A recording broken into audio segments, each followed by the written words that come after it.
Hello, everyone. Welcome to our virtual town hall and annual report. This is Gwendolyn Bork, the president of Focus, and with me I have Dan Webb of Catalyst Research. Welcome, Dan Webb. Hi, Gwendolyn. Good evening, everyone. Happy to be here. So, as you all know, this is something that we traditionally do at the end of the year, and it's an overview of what we've accomplished, over the past 12 months within our organization. And, have we met our goals? How are we doing as far as meeting those potential goals?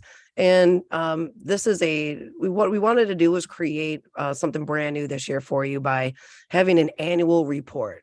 So we're going to talk about some data today. We're going to talk about goals and outcomes, and we're going to talk about really just our reach that we've achieved this year, and give you an overview of how we're doing as an organization.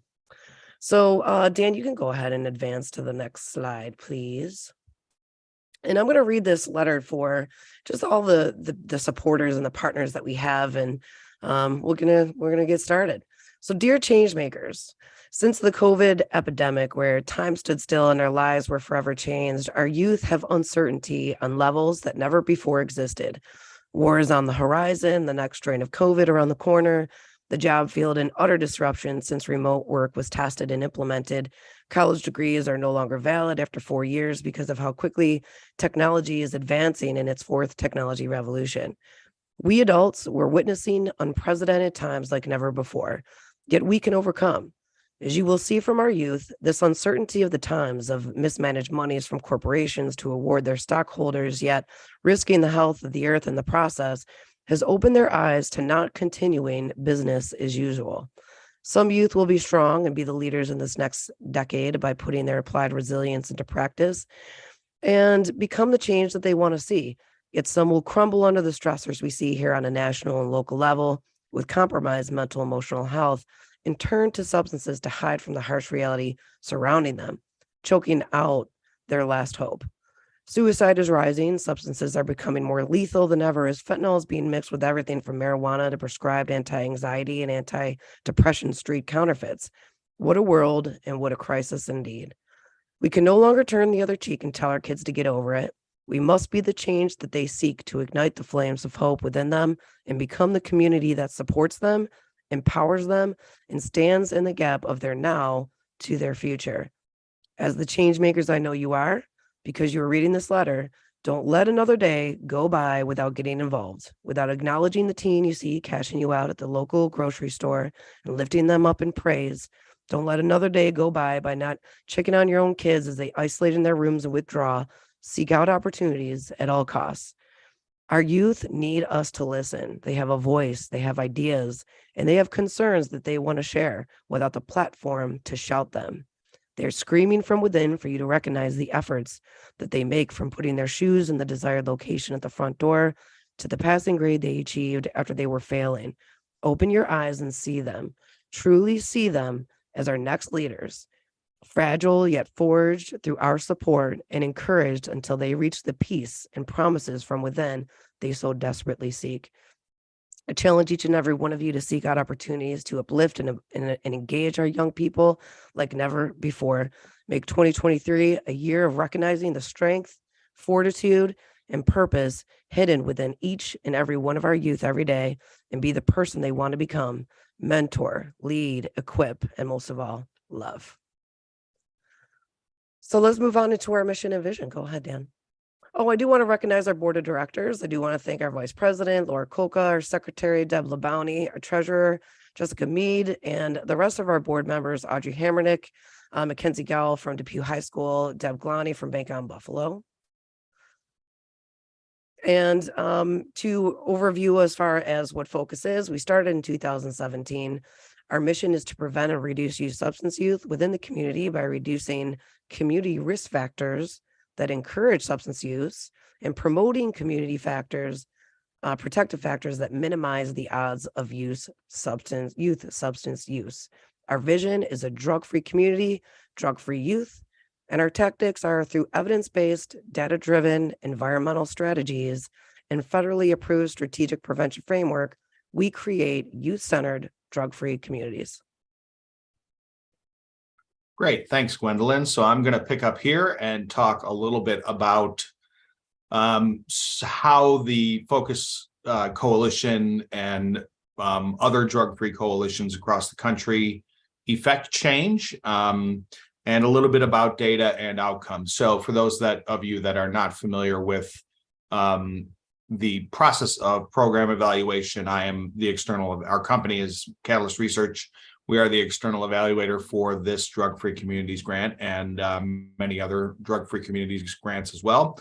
I think it's important right off the bat to just note that based off of what Gwendolyn was just discussing, there is no doubt that Focus and Gwendolyn as president is dedicated to really hearing youth. And I think that's a really unique strength of this particular coalition.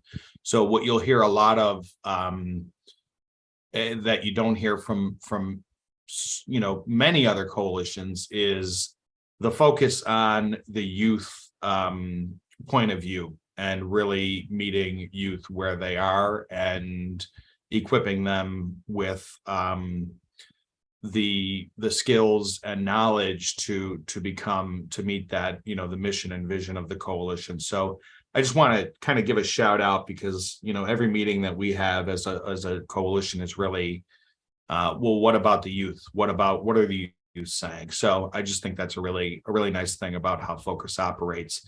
So with that in mind, we do follow as a coalition an external evaluator. Just to get back to that point, my job is to work with the coalition on data collection, reporting back to the feds so that we meet our federal obligation on reporting obligations, and also ensure that we get grant funding every year and for the full 10 years that this grant is available to the community.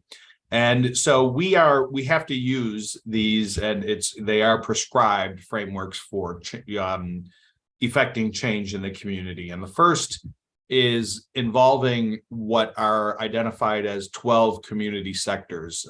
These are identified and research-based sectors of the community that pretty much encompass all major institutions and individuals within every community. And we move, all the way from at the top of this particular graphic at the top here of the page, we have individuals at the youth and parent levels, and then we move to sort of more institutional levels like law enforcement and state governments and local governments, that sort of thing.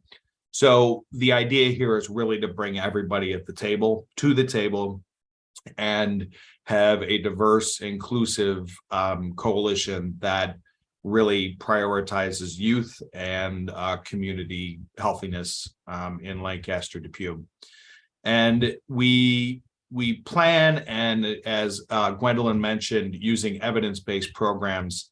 What we have to do as a coalition is use programs that have been research-based and proven to make change among the participants that participate in those programs. And that is part of overall what we call the strategic prevention framework, which is the center graphic here. And there are 5 steps to this. I won't get too deep into it, but basically just know that we as a coalition, when we are looking at implementing any particular strategy or activity, we have to use each one of these steps. It's not a linear path. Each one of these steps kind of feeds back and forth into each other as you move through. So, we're constantly assessing the community's needs. We're constantly building capacity for across those community sectors. So, constantly trying to get parents to the table and youth to the table, and also building capacity in terms of resources, that sort of thing, spaces to carry out activities, money and contributions to fully leverage the grant funding that we have. The planning and implementation, that is really where the evidence-based programs come in. We have to use the data that we know and the gaps that we know in the community and the strengths of the community through data. And then we have to plan and implement evidence-based programs. And then the evaluation piece there, that is kind of where I do most of my work for the coalition, but I do, kind of get involved with the other sections. Like I said, this isn't a linear path. But what we're doing today is sort of looking back at the year and evaluating, we did some evaluation work and we're reporting out on some of the highlights. So disseminating the information, learning from the outcomes, and then sort of restarting the process all over again. And we submit a 12-year or 12-month action plan every year that is updated based on what has happened in previous years. And the last section here is on 7 strategies for community change. So all 3 of these elements work together, and the 7 strategies for community change are, again, research-based ways that we can reach out to the community and push into the community and effect change.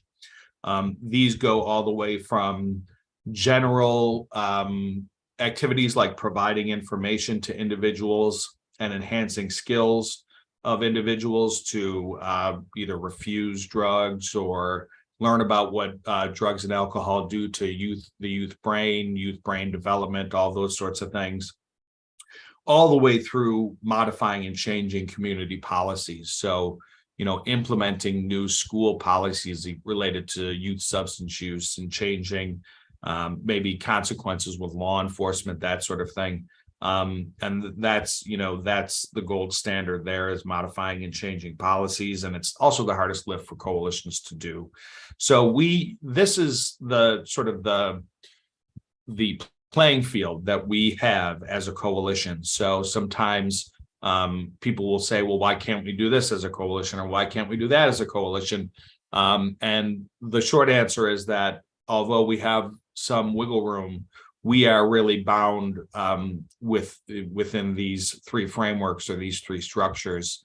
And so, if we're not able to work on anything, something specific that you are really concerned about, I would say, reach out to the coalition and talk about your concerns. But that's why we do what we do. These are our guiding lights, if you will. Gwendolyn, I don't know if you have any thoughts on this, or if Sure. you'd just like me to move on. Go ahead, please. Yeah, no, I think, you touched on everything we needed to. A lot of things that I always tell a lot of our coalition members and potential partners is that this wasn't a 1-year grant. This was a 5-year grant for a reason. The government knows that based on their model and their evidence-based strategies, community level change takes time. So if this was a quick and easy fix, it'd be a 1-year grant. They would see a return on that investment, and we'd be moving on to the next cause, right? So although some of those coalition strategies, also called environmental strategies, are potentially individual focused in alignment with the public health model, the majority of our strategies are environmental. It's our job to change the environment. You change the environment, you change the perceptions within the youth, you change their perceptions, you change their behavior. So it's a long-term goal, and we're going to keep going at it. So go ahead, Dan, keep moving. Yeah, no, that's a great point. The nature, it's a marathon, not a sprint, right? And we know how long it's taken to change societal norms related to, or how long it took to change societal norms related, like cigarette use, right? It was decades of advertising and education on cigarettes, right? So these sorts of things do not change quickly, and so we just have to keep pushing and chipping away at changing community norms and beliefs about what we think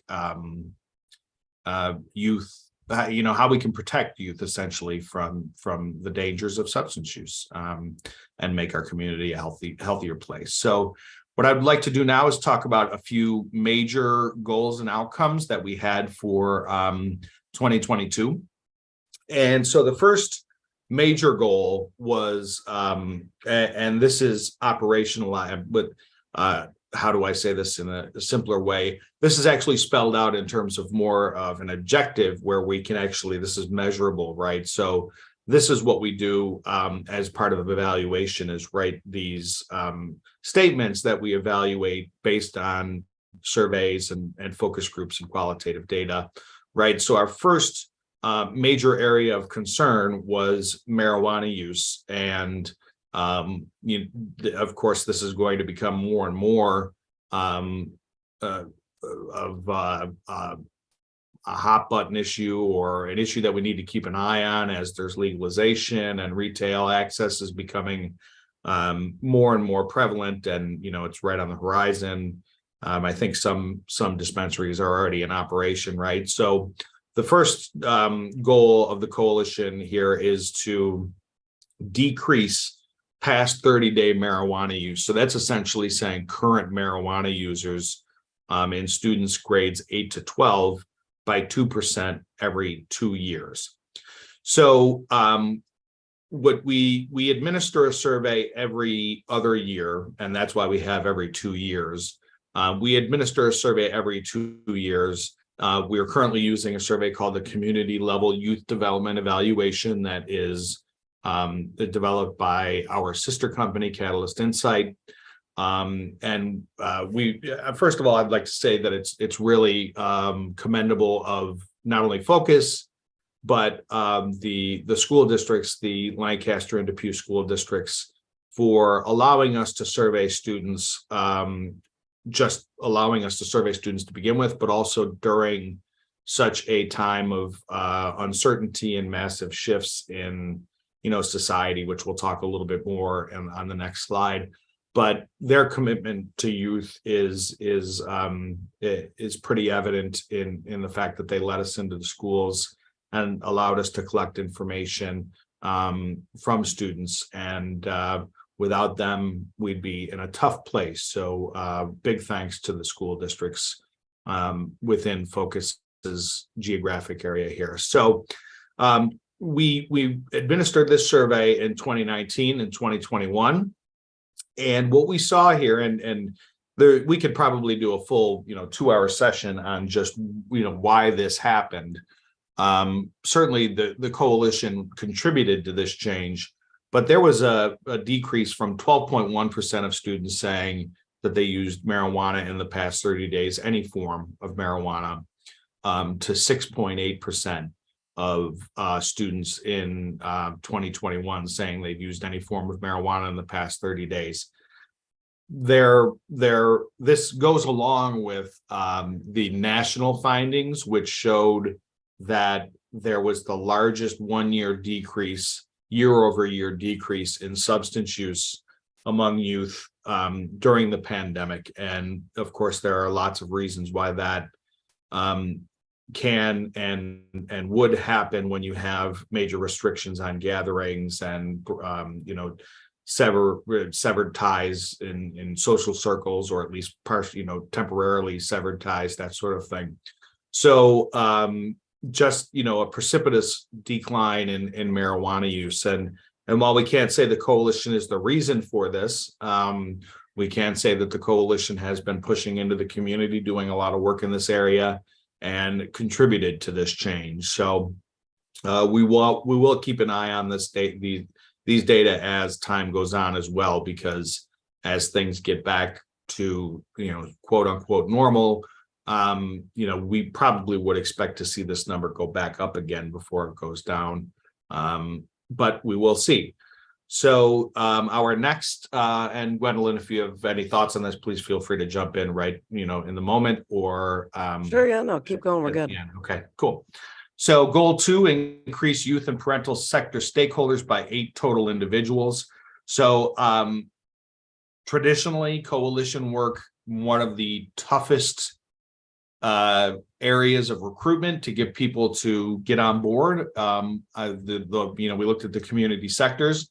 Parents and youth, parents busy working multiple jobs, sometimes, have tons of things going on, and it's kind of hard to get them to volunteer or even come to meetings, that sort of thing. And youth, of course, they've got tons of things going on, and volunteering, it might not be the choice, the activity of choice for many youth, right? So, getting them to the table is not only essential, but it's like a double-edged sword. It's essential, but it's also difficult. So the fact that the coalition did meet this goal and the numbers specific to that are right below the goal here, going from August 21 to August 22, we went from 5 total across the youth and adult parent sector stakeholders to 13, which is a 160% increase, an increase of 8, which we did meet. And so that objective has been met. And goal 3, so raising private capital. This is, I'd also like to commend the Focus Coalition for keeping an eye on the prize in terms of securing funding that will not only bolster the coalition during the years that there is federal funding, but sustaining the coalition past the federal funding window. And a pretty ambitious goal here of $20,000 raised within the year.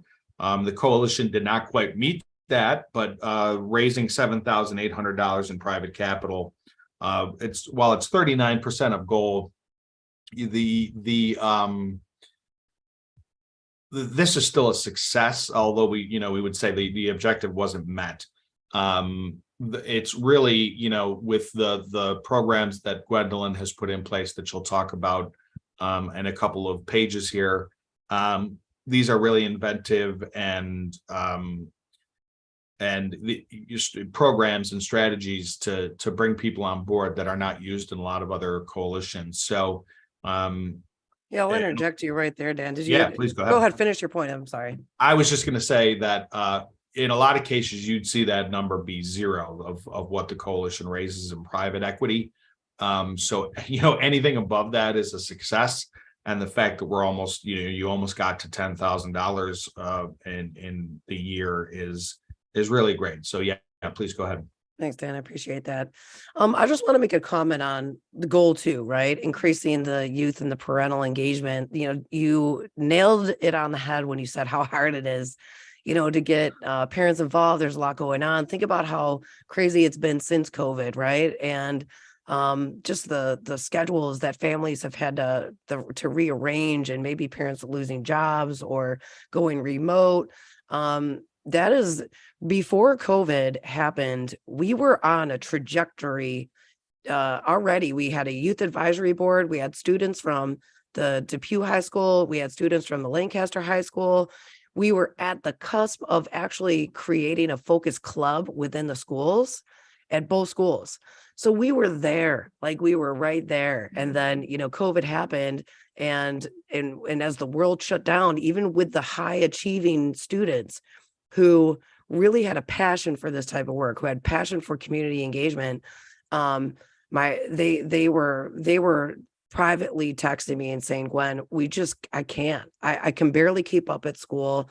I can barely, my grades are slipping, and they were severely struggling. So, we had to move with their emotional and mental really status at the time.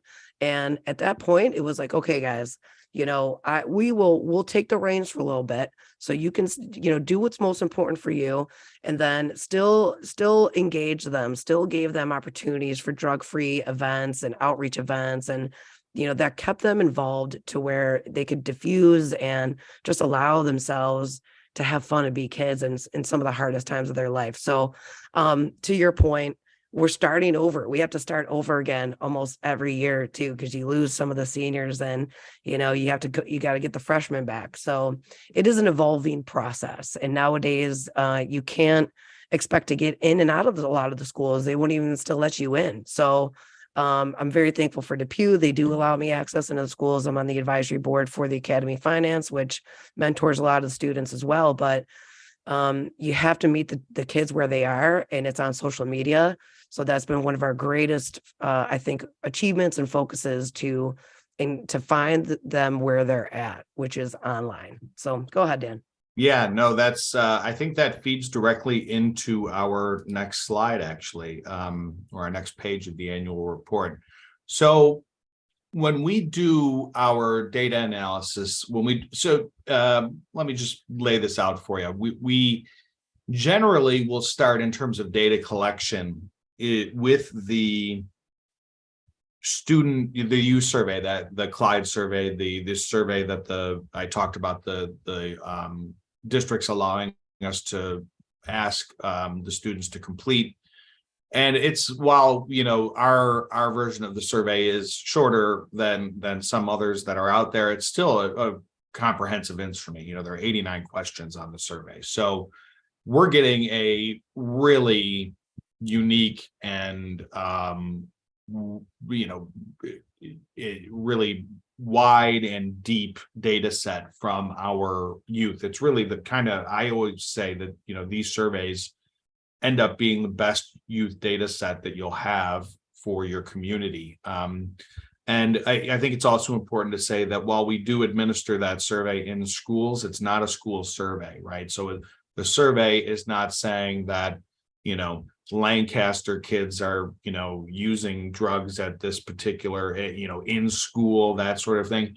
We're asking the kids to complete the survey about their attitudes and beliefs about the community. So it's really, when you're thinking about the survey or looking at the survey results, just while it is administered in the schools, it's not like this is what's happening in the schools. There are some school specific questions, but I think that's an important distinction to make. Anyway, Yeah, side note right there. Yeah. Just so everybody knows, all of our data, because this is a federal grant and public money pays for this data to be collected. All of it is available on our website at forourcommunity.org/research, our research. So if you go into the research tab, you will find all of our reports from these surveys. So feel free to look at them and you'll see for yourself all the numbers of the data that we've collected over the years. Go ahead, Dan. Nice. Yeah. And there's some surprising stuff out there, some stuff you'd expect and some stuff you wouldn't expect. So we use that survey. The reason I bring that survey up again is that we use that survey a lot of times as a jumping off point for further data collection. So we'll look at the survey results and we'll say, okay, well, how are mental health outcomes looking for the youth of Lancaster Depew? And if we see, or, is there any difference between in alcohol use or marijuana use between those students that are indicating that they struggle with mental health issues or versus those that are saying they don't struggle with mental health issues. So we did that exercise of looking at that sort of correlation between mental health and substance use. And we saw some pretty striking outcomes. And what we wanted to really kind of get into as a next step was interviewing key informants, and this isn't a law enforcement thing in terms of what we're doing with the coalition. A key informant is anybody that has a very close connection to the population we're trying to work with. So in this case, working with interviewing building principals or school psychologists, or school resource officers, that sort of thing, because they work with kids every day, right? And they have a unique perspective that we don't have. And so we'll interview, those folks that I just mentioned, maybe not exactly those folks, but that type of individual. And then we will also do focus groups where we get a bunch of kids into a room and we let them know, this is a safe space here. Everything that you say is anonymous. And we ask them some probing questions about to fill in the gaps of knowledge that are left from the student survey. So the reason I set the table for it like this is that we wanted to ask questions about specifically, since we were asking the survey during sort of the peak of COVID, at least in terms of restrictions and, hybrid and all of the things that came along with it. We wanted to get some information in the moment from the students. And these are the four big findings. So the first finding is that COVID-19 radically changed daily life for Lancaster Depew youth. And so you may not find that to be surprising, but there are some folks that think that, oh, well, you're just going to school at home and that's actually easier. And, you really don't think that can be troublesome for youth. But the fact is, any sort of transience in anybody's life. Changes are tough, right? And so even, a change like this, where you're going to school and now you're not going to school, but then you go to school and then you're not going to school this week. And, there might be different drugs available in your home context than at school. There might be more access to certain substances at home, less access to those substances at school. The idea of loss of control, right? And I still feel this way about society right now, is that you feel like everything's kind of out of control and out of your control. And when you're of the age where you don't, your brain isn't fully developed, and you might not have the emotional capacity to handle these sorts of things, it can be a major issue for everybody, but especially youth. So what we really need to do is recognize the fact that whether we believe it or not, or personally, I believe it. You've seen it, we've talked about it, and we've heard it from the kids directly, that they have really felt major shifts in society due to COVID. And with that, this is a natural outgrowth of constant change and mental stress, is anxiety and depression and stress, right? If you're living in a state of constant flux and you never know what's going to be happening the next day, or you're feeling just a ton of pressure, these are sort of the seeds that turn into anxiety and stress and depression and associated illnesses that come with that, if those conditions are left untreated, right? So not only did COVID hit, but we also had legalization of marijuana and normalization of marijuana use. Changes to e-cigarettes and vapor, not changes to, but the rise in popularity, meteoric rise in popularity of these delivery devices, e-cigarettes.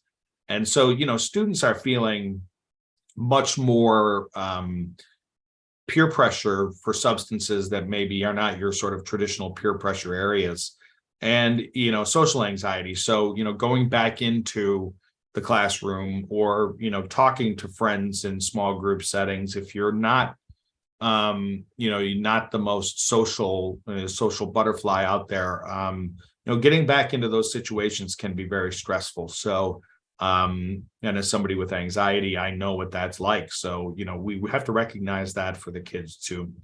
Yeah, Dan, I'm going to let you pause right there. Yeah. I mean, some of the data some of the things that the students shared with us was just profound, where they had talk about like a change of social circles, from that daily life change to these high levels of anxiety and stress, right? The students had mentioned that where social media, yes, it's on the rise, their identity being wrapped with social media presence. Some of the youth that had never even considered being on social media whatsoever, and it was never really a problem, became a major priority for them during that time of isolation during virtual learning. So where they were almost forced to be integrated on a technological social level on Instagram and Snapchat and TikTok, just so they could feel like they were a part of their social circles. And then with the vapes, we know that they've been a problem for a while, but what's happening now is that they're like, it's almost like this, they described it as like an attachment. So it's like a safety net to them.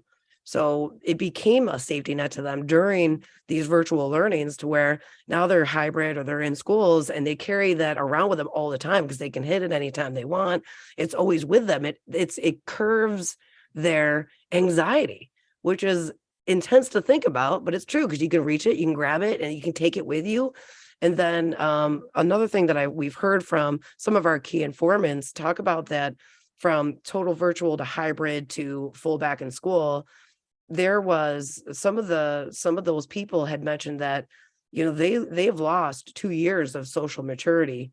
So where they were originally teaching 11th graders, they went back 2 years on a social level. So they had to revert back to freshman tactics for their juniors and working with their students because of the negative impact that it had on their social maturity. And body dysmorphia went up. A lot of the girls were, they didn't want to be on camera. They didn't like themselves on camera for Zoom for virtual learning. Nobody wanted to be on the camera. So that created anxiety. They go into school. They first had the protection of the mask. Nobody had to see their entire face. And then the day that they could unveil themselves, some of them were afraid to even not wear the mask because they were afraid for people to even see them again all at once. So the information that was shared is just so profound. And to know that this is where we're at is a new reality, and should, if anything, provoke us as community leaders to, create action and all hands on deck in this situation. Go ahead, Dan. Yeah. I think a lot of that is really well said, and adds context to those top two sections. It feeds right into the bottom two sections here. There are two sort of interrelated but distinct next steps that we really kind of realized from this exercise in particular, and the survey that kind of led to this exercise, and the other data collection that we do. So as Gwendolyn was saying, once you start talking to the kids and you start, you give them a safe space to express their fears and concerns, and it's clear that there needs to be still more discussion about the ongoing and lingering effects, because it's still, you still hear, oh, do I wear a mask inside for this? Do I go to this party? Do I do this sort of thing? So there's that, there are some folks that think that the pandemic, it's a thing that just ends in a snap. It's here and then it's gone and then everything's fine. Well, not only is it not gone, but there is residual sort of trauma from what some kids experience, right? Not all kids. Of course, there are going to be kids that maybe thrived through this, but there are lots of kids that did not thrive. So acknowledging this and discussing this in an open and supportive way as adults is not only at home, but in school, anywhere is of paramount importance. Also, what we found here is a larger sort of gap in the community, and that is community supports for youth in general. So, and let me just read this, because I think, the way I wrote it is the way that we wrote it is better than I could just say it off the top of my head. Youth have a strong desire for an expanded support system that removes stigma and provides help without judgment, whether it be for generalized anxiety, substance use. We could have listed 5 other things there. A big part of this is the judgment and stigma, right? Youth indicated that their help-seeking behavior was curbed by fear of stigma or judgment. So if they had an issue with substance use, who do I go to talk to that's not going to be like, judging me? Or I have the perception that they're judging me, right?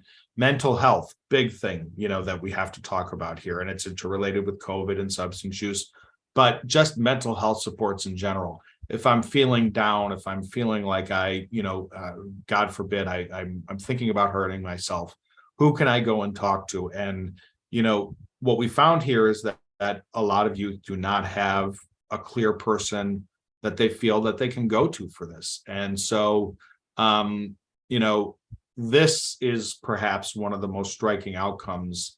And I think that it's not unique to Lancaster Depew. I think that social supports for youth and removal of stigma and removal of judgment is going to be, going to continue to be key across communities for improving outcomes for our youth. So let me go ahead so that's a little bit on data collection. I do want to close that thought too, Dan, is please. that there's a lot of people too that, I think they get numb to some of this information on the adult side and, think that, the kids have to take responsibility, right? I mean, they do. No, there's no doubt.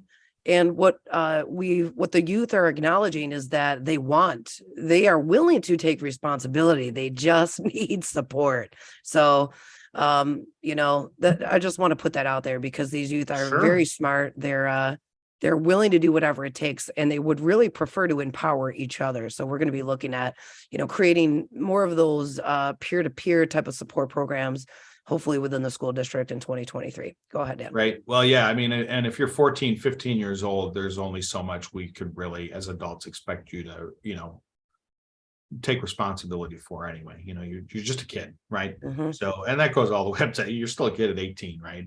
Young adult, but you still need support. So we all need support, so youth are just, they might need a little more. So this is just a quick, and I'm not going to spend much time on this because I've already talked a bunch already, is just a quick look at the reach of the coalition.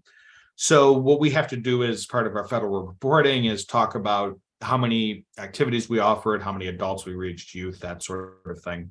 And then we also talk about our reach on different platforms, social media or website, billboard, that sort of thing.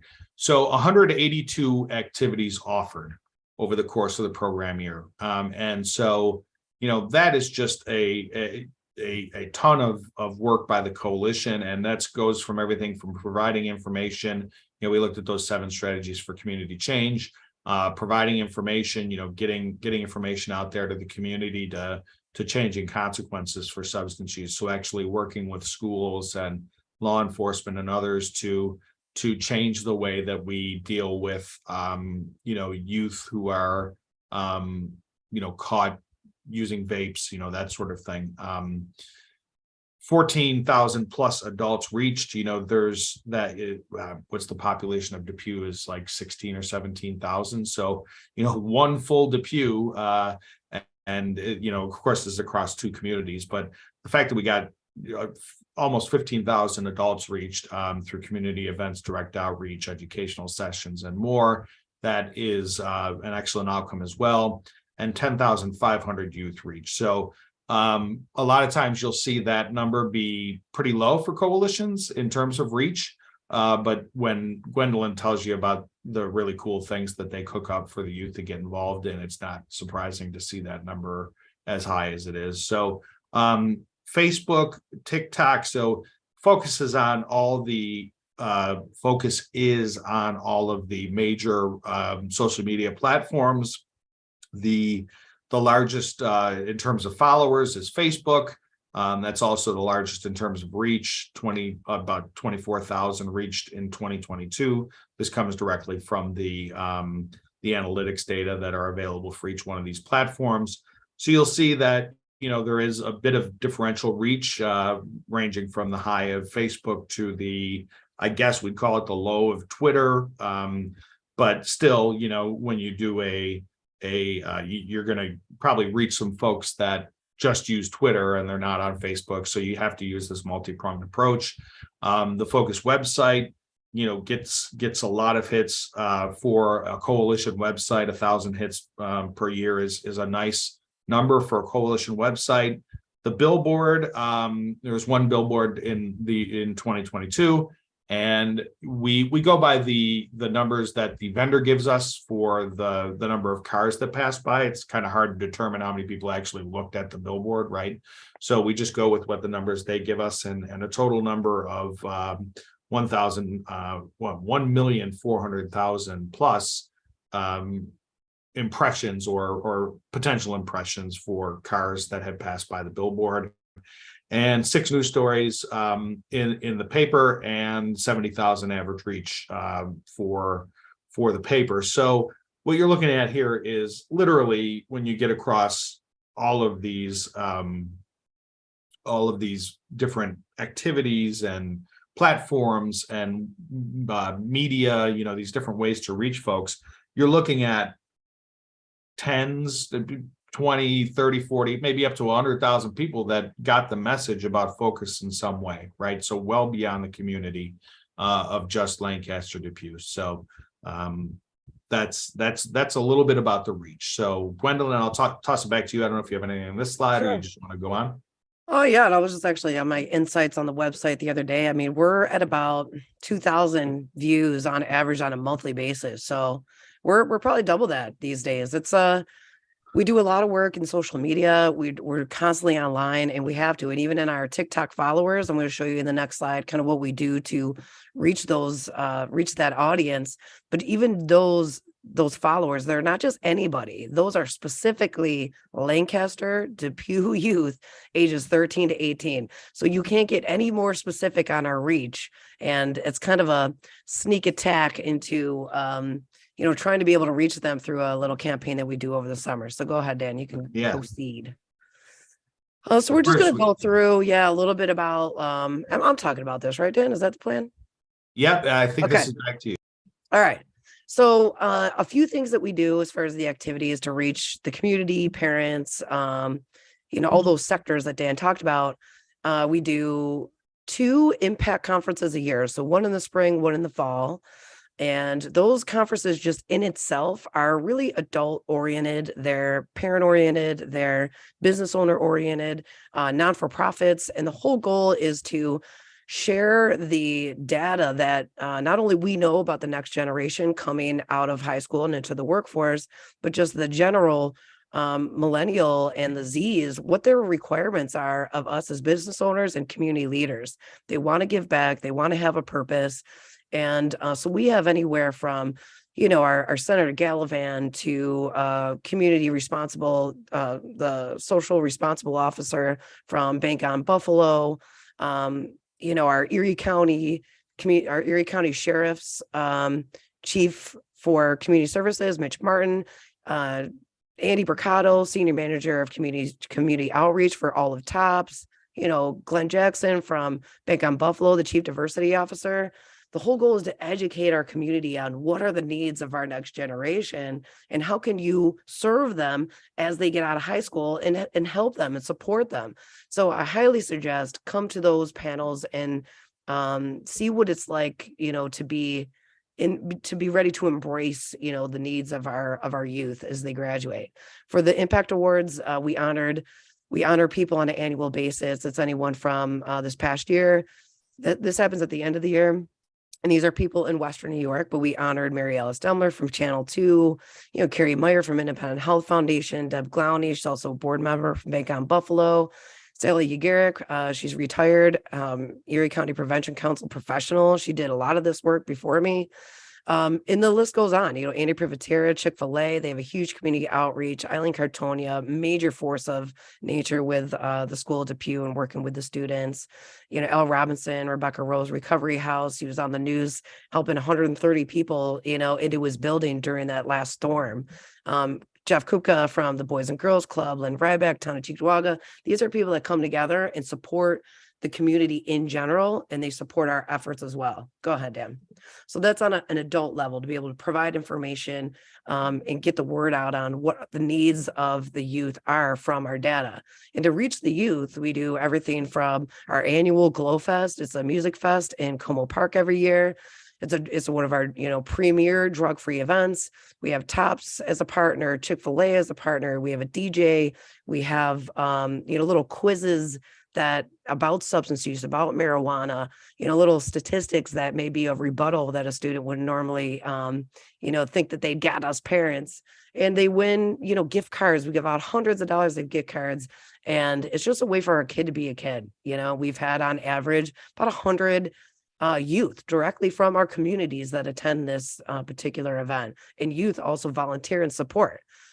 On that very same day, we highlight who wins our New York takes over TikTok contest. It's really Western New York that is competing against other coalitions from downstate near New York City.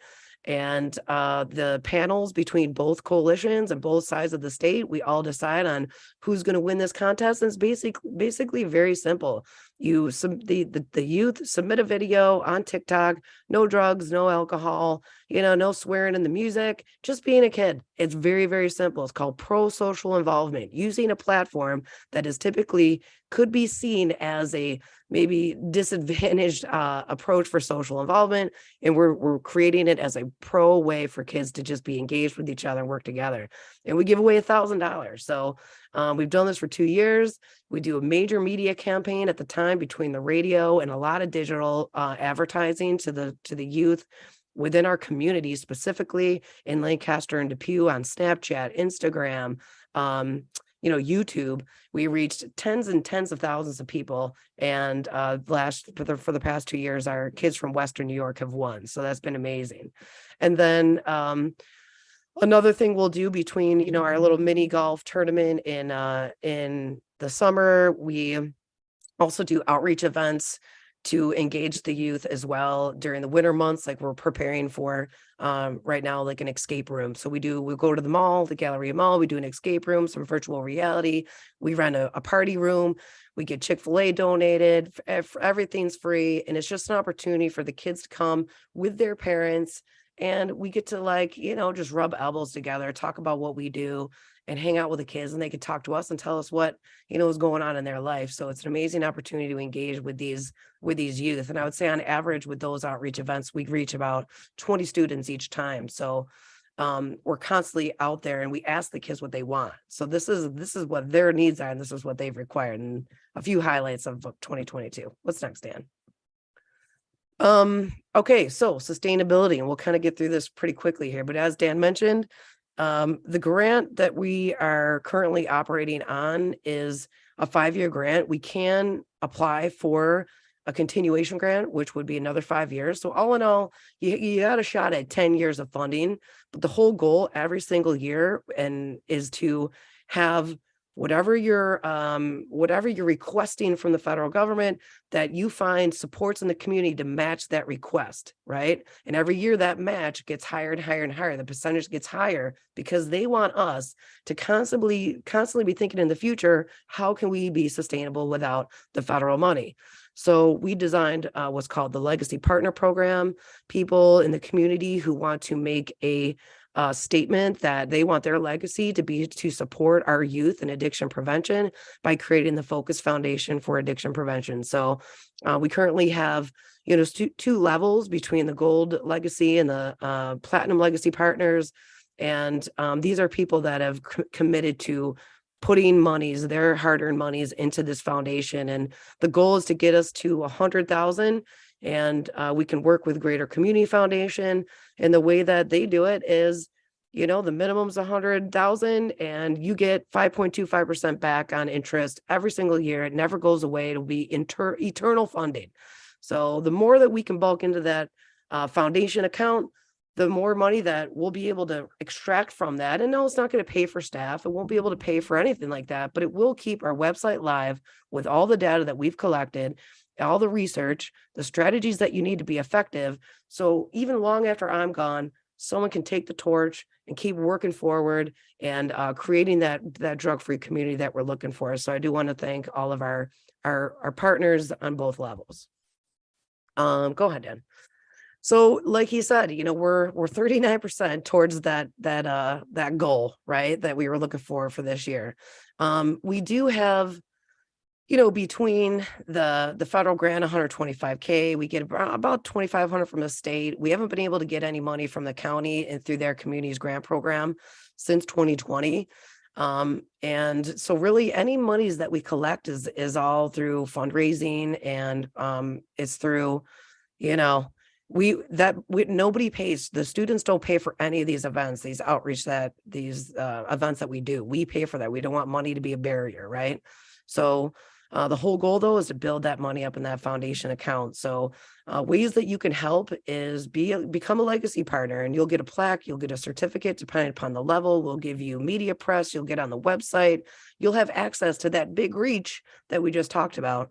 You could be a community contributor. There's certain levels that you can apply for, but it's easy peasy, You could do $10 a month, 20, 30, 40, you choose whatever level you want. It happens on a, monthly basis. You can stop it at any time. It's through our partners at PayPal. You can sponsor events. That helps us, obviously build up that bucket. Provide resources and partnerships, in-kind donations. You can come and support us at the impact conferences.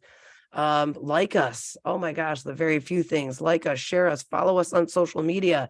The more people we can reach through your network, the more people that are going to know about us, the more that we're going to be able to help and empower these youth. And lastly, volunteer. We are always looking for volunteers. All hands on deck when that's required. Go ahead, Dan. Yep. This is our last our last slide. All right, good. Yeah, so we're going to be closing up. This is just it's more or less like our plea to you as a community leader on ways that you can get involved. And we already talked about that. So, review it, take a look at it, reach out to us on social media, reach out to us on our website at forourcommunitytoday.org. Be that community contributor, that donor, on a monthly basis. Maybe you don't get that Starbucks, once a week, and you contribute. Every little bit helps. And if you have access to, maybe you're a printer and you want to donate printing services and for all of our flyers, or you have meeting space, nothing goes without notice when it comes to community work. So I just ask, whatever you can do, contact us, let us know what you're thinking. And we appreciate anybody and everybody's support as we really look forward to continuing to support our community.